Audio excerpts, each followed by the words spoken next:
Momen tersebut dibagikan langsung oleh sang ayah, Jonathan Latumahina, melalui Instagram story-nya @tidurberjalan pada Kamis 30 Maret.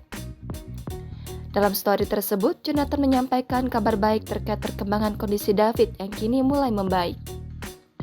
Meski masih terbaring di ranjang rumah sakit, David kini perlahan sudah menunjukkan perkembangan baik.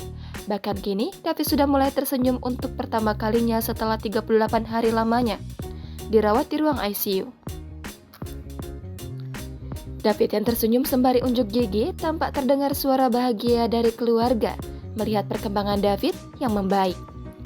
Tak hanya itu saja, dalam story sebelumnya pula tampak David kini perlahan sudah bisa makan melalui mulut. Diketahui sebelumnya, David mengalami koma dianiaya oleh Mario Dandi dan kawan-kawan yang terjadi pada Senin 20 Februari lalu.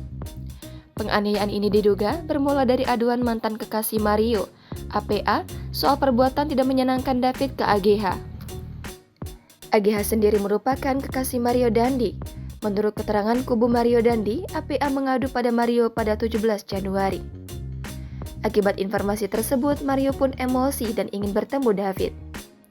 Setelah itu, AGH pun menghubungi David yang saat itu berada di kediaman rekannya, berinisial R, di kawasan Pesanggerahan, Jakarta Selatan. Imbas dari perbuatannya, Mario dan rekannya bernama Shane Lucas juga ditetapkan sebagai tersangka.